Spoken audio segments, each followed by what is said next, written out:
In the dim glow of a Seoul high-rise, where the Han River's lights fractured like scattered diamonds against the night sky's vast indifference, Jungkook stood motionless before a floor-to-ceiling window that framed the city's restless pulse. His reflection hovered there, a silhouette etched in the uncertainty of midnight's edge, fingers tracing the frayed spine of a leather-bound journal. The relic from his trainee years, its pages swollen with scribbled lyrics that bled emotion like open wounds and charcoal sketches of horizons he could only chase in dreams. The air hummed with the low thrum of the air conditioner, a mechanical heartbeat underscoring the silence, until a single notification shattered it. An email from London, time-stamped in the fragile hours of their dawn, its subject line landing like a stone in still water. Your moment, unveiled, cover confirmation. He exhaled slowly, the breath fogging the glass for an instant, and wondered if history ever truly announced itself with such deceptively gentle thunder, or if it simply slipped in, unbidden, through the cracks of ordinary nights. That precipice had been years in the carving, its foundations laid not in the blaze of stadium pyrotechnics or the velvet rope of afterparties, but in the rain-lashed backstreets of Busan, where a lanky 15-year-old with dreams too big for his frame stepped into an audition hall that smelled of stale coffee and desperate ambition. Jungkook could still taste the metallic tang of nerves on his tongue that day. The pavement outside slick with monsoon downpour, mirroring the fluorescent glare within and turning his tentative strides into something almost fabled, a pilgrim's march toward an altar of uncertainty. He wasn't the anointed prodigy, groomed in privilege's greenhouse. He was the interloper arriving with a threadbare backpack bulging with pilfered instant ramen packets and a solitary CDR, its surface etched with a homemade mixtape that looped in his earbuds like a defiant prayer against the void of dismissal. The scouts from what was then Big Hit Entertainment, now the sprawling HYB empire, discerned a spark in his voice, unpolished yet inexorable, a resonance that could cradle the subtlest heartbreak or unleash tempests of raw defiance with the ease of breathing. But that spark demanded sacrifice as its kindling. Choreography marathons that ground his joints to dust, vocal warm-ups extending into the witching hour until his larynx burned like overtaxed wire, and the bone-deep loneliness of a trainee dorm where laughter rang hollow, a thin veneer over the primal fear of being the next forgotten face in the assembly line. From that crucible, BTS coalesced like a celestial event, 7 disparate flames forging a single, searing light. As the Magne, the youngest pillar in their architecture, Jungkook became the living palimpsest for their collective yearnings. The ethereal youth who moved with a watchmaker's meticulous grace, his body an instrument tuned to the rhythm of impossibility, and sang with a candor that peeled back layers of the soul, exposing the tender underbelly beneath the armor. Their trajectory was ablaze across the firmament, intoxicating yet brittle as spun sugar. The subterranean 2013 gigs where audiences dwindled to faithful dozens, nursing lukewarm beers in basements that reeked of damp concrete. The serendipitous virality of No More Dream, a defiant yelp that cascaded into anthems echoing through football cathedrals from Tokyo Dome to the Rose Bowl. The surreal gravitas of their United Nations address, where pop's effervescence blurred into a manifesto for youth's unheeded cries. For Jungkook, stardom twisted like a Mobius strip, ecstasy in the thunderous ovation of 80,000 at London's Wembley Stadium, the unified chant of his name a tidal wave crashing over him, terror in the relentless pixelation of his every unguarded moment, tabloid lenses magnifying a casual coffee run into scandal's fodder. He channeled it all into euphoria. Not merely a song, but a symphonic release, ethereal synths and soaring falsettos conjuring wings that strained against the inexorable pull of expectation's chains. Yet even then, the murmur of solo endeavors had stirred in the subtext of their harmony. By 2023, with the specter of mandatory military service looming like a squall on the calendar's edge, he ventured forth unbound, golden unfurling as a bold proclamation, its tracks gleaming with platinum resolve. The overture from Rolling Stone arrived in the hushed interlude following enlistment's rigors, when the barrack Spartan routine had stripped fame's guilt away, distilling him to his essence. A solitary artisan navigating the vast quiet. It was a sweltering June afternoon in 2025, the globe still nursing the aftershocks of viral plagues and fractured alliances, when K-pop's hegemony teetered on a knife's edge. Venerated as the vanguard of connective tissue in a splintered world, vilified in hushed corners as an export of soft power stealth. Elena Hargrove, the editor's voice slicing through trans-Pacific static from her Soho Airy, framed the proposition not as rote interrogation, but as archaeological pursuit. We are after the scaffolding of the icon. Beyond the legend, the lived architecture. Jungkook lingered on the line, the burden of uncharted precedent settling like frost on his skin.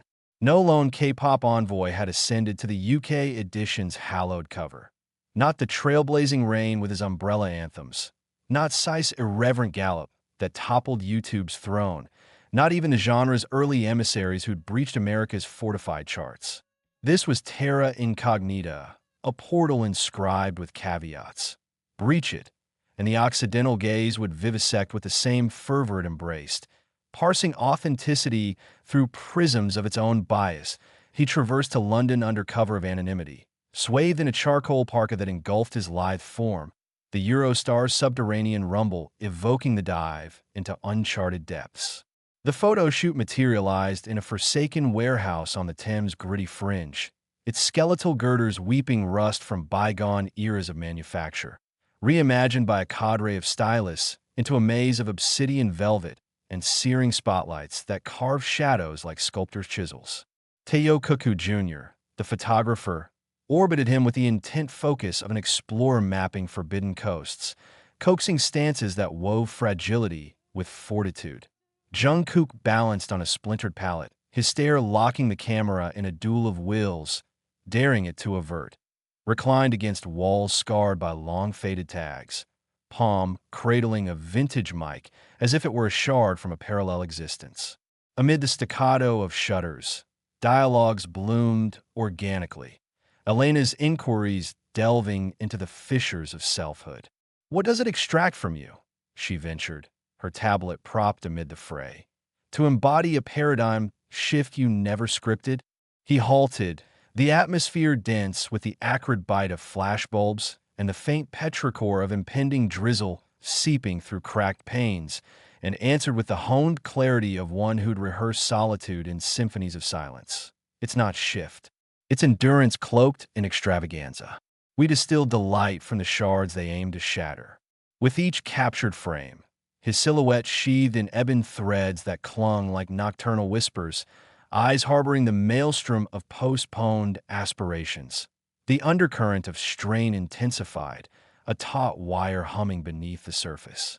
Murmurs percolated from the periphery, doubters in the entrenched music intelligentsia, self-appointed sentinels of rock's sacrosanct lineage, hissing about fabricated genuineness, as if K-pop's fusion of rigor and ingenuity constituted inferior enchantment. Jungkook sensed it in the crew's peripheral peaks, the courteous bows tinged with a barb of inquisitive reserve. Retreating to a suite overlooking the Thames' serpentine flow, where fog slunk in like a furtive ally, he delved into the labyrinth of Army's online sanctuaries. Those virtual campfires where devotees transmuted his reticences into mosaics of solidarity.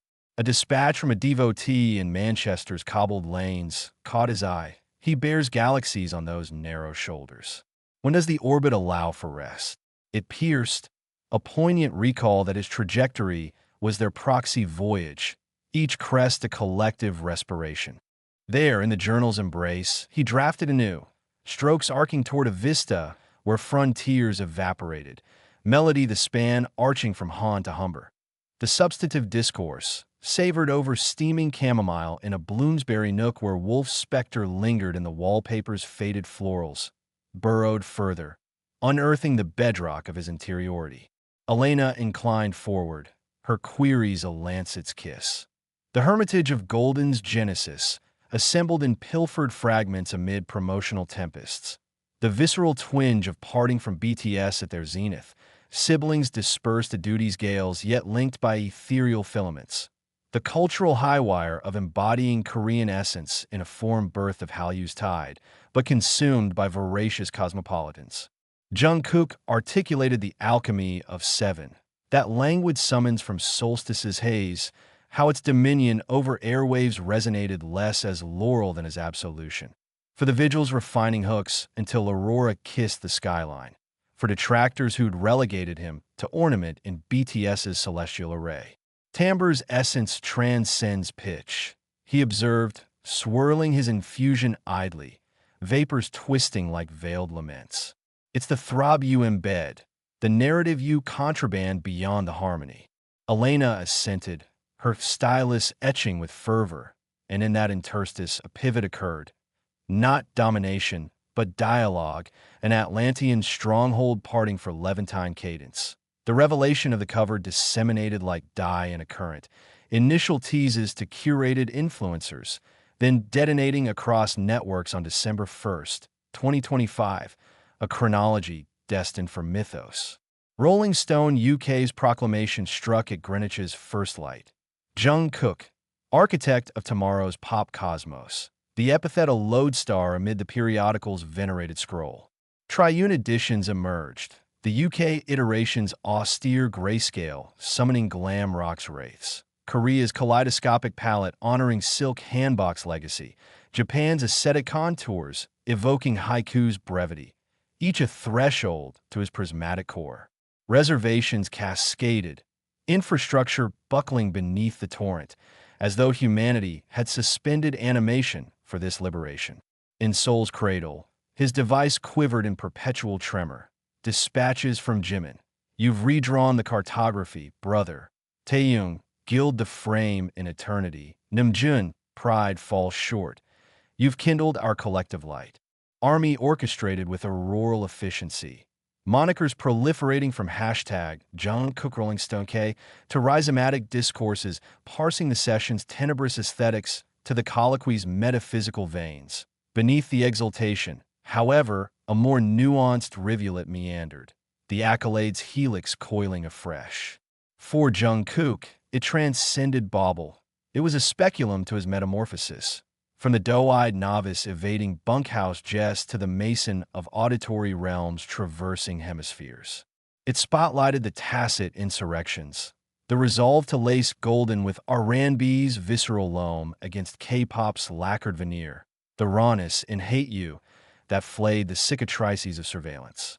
Elena's dispatch, serialized digitally, seized it without mercy. His exposition on Psyche's gloom and idol's domain, how conscription had transmuted drudgery into tempered steel. His blueprint for BTS's resurgence, not sepia reminiscence, but metamorphosis, a heptad honed by schisms. Perusers, from analog purists nursing Alesh in Islington dives to millennial arbiters in Shibuya's glow, discerned echoes in the archetypal. Renown as refiner, self as perpetual revision, as twilight mantled the Itaewon Hills. He sought refuge in a terrace cafe where the district's polyglot throb served as salve to solitariness. Nursing a chilled Americano beneath persimmon boughs laden with fall's terminal vermilion, he observed the globe's riposte. A Liverpudlian devotee superimposing his visage over Lenin's zebra crossing, a Mumbaiker commissioning frescoes in luminous gels, a Viennese pundit yielding under standard that Hallyu's nexus had seized the epic with empathetic precision. It was amid the babble of sojourners and denizens spinning yarns in tongues manifold that the grander weave unveiled, not solely his chronicle, but the chorus of bonds it amplified. Devotees, those spectral builders of his empyrean, had eons ago unraveled his semaphore of looks and leitmotifs, erecting dominions from transience. Archival reels vivisecting his choreography's verse, conjectures on verses as epistles to eclipsed egos. This mantle was no terminus but reverberation, undulating into dialogues on cultural syncretism. How Hallyu's hyperlinked weave contested Occidental centuries, birthing amalgams where drill rhythms wed Panzori laments, where Harborside lads lament could underscore a Harlem rally. Crepuscule deepened as he meandered homeward, the metropolis's luminous arteries syncing with his cardiac rhythm. In his sanctum, journal unfurled anew, he inscribed a valedictory codex. Not paeans blare, but Eucharist's muted cipher. The army's ardor a stellar map, steering his lone ellipse. The establishment salutes a license to endure. Beyond, pyrotechnics splintered fitfully, avant-garde omens of solstice revels, their flares echoing the ember in his breast. A tomorrow not seized, but sculpted, one harmonic pulse per epoch. As slumber enfolded him, the Han's illuminations cavorted undeterred, stoic chroniclers of a landmark that murmured rather than bellowed. A lone voyager's rise, incised in pigment and permanence, attesting that authentic chronicle dawns not with clamor, but the muted assurance of daybreak cresting over sundered waters. During the warehouse shoot, as lights flared and assistants darted like shadows, Jungkook's mind drifted to a memory from 2018, the BTS World Tour's fever peak. In Los Angeles' Staples Center, amid the confetti storm of fake love, he had locked eyes with a front-row fan, her sign reading, "Your voice heals," a simple declaration that had anchored him through the encore's exhaustion. That gaze, fleeting yet indelible, resurfaced now in London's chill, reminding him that covers and charts were but paper crowns. The real sovereignty lay in those invisible threads, the way his timbre had become a lifeline for the weary, a spark for the sidelined. Elena, sensing the pause, pressed gently. "What anchors you when the stage fades?" His response, measured, wove the personal into the universal, the echoes. Not the applause, but the stories fans send back. How a lyric mended a fracture, how a melody mapped a migration. It's their history I'm borrowing, in a way. This exchange, captured in the article's heart, would later ignite debates in forums from Reddit's K-pop rants to the Faders op-eds, where commentators dissected the reciprocity. Idols as mirrors, fans as co-authors in a collaborative epic. Jungkook, reading drafts in his hotel, felt the tension of representation, the pressure to embody not just himself, but a nation's soft power, a generation's audacity. Yet in the article's prose, Elena alchemized it into poetry. Jungkook doesn't perform K-pop. He redefines it as a language of resilience, where every high note is a refusal to be silenced. The words landed like rain on parched earth, validating the years of code switching, the late-night calls with producers debating whether to lean into trap's edge or ballad's breath. Back in Seoul, the release day unfolded in waves. Morning found him at a quiet Jimjilbang, steam from the saunas blurring the tattoo on his arm. A compass rose, inked post-golden as reminder of direction amid drift. Notifications piled. HYB's internal memo hailing it as milestone for Hallyu 2.0. International wires buzzing with comparisons to MJ's Thriller era when pop transcended borders. By afternoon, he joined a low-key live stream with Select Army, his smile easy but eyes betraying the whirl. "This isn't just mine," he said, voice soft against the chat's frenzy. "It's ours. The cover's ink, but the story's yours." The chat exploded in hearts and translations, a global chorus affirming the bond's mutuality. As evening cloaked the city, Jungkook climbed to his building's roof garden, the wind carrying scents of street food and exhaust, a symphony of urban life. He lit a single cigarette, a rare indulgence, save for thresholds, and watched the skyline, where billboards flickered with his face now, not as conqueror but catalyst. The Rolling Stone cover, in its UK variant, lay open on a nearby bench, his image gazing out with quiet command. It symbolized more than personal ascent. The erosion of genres' walls, the rise of fan economies that rivaled labels, the way a South Korean boy's journey could rewire narratives from Lagos to Lima. In that moment, the tension of the past weeks dissolved into clarity. The enlightenment that recognition wasn't endpoint, but invitation to deeper dialogues, to craft music that bridged not just stages, but souls. The night deepened, stars pricking the haze, and Jungkook descended, journal in hand, ready for the next verse. History, he realized, wasn't a monument but a mosaic piece from such nights, fragile, fierce, forever unfolding.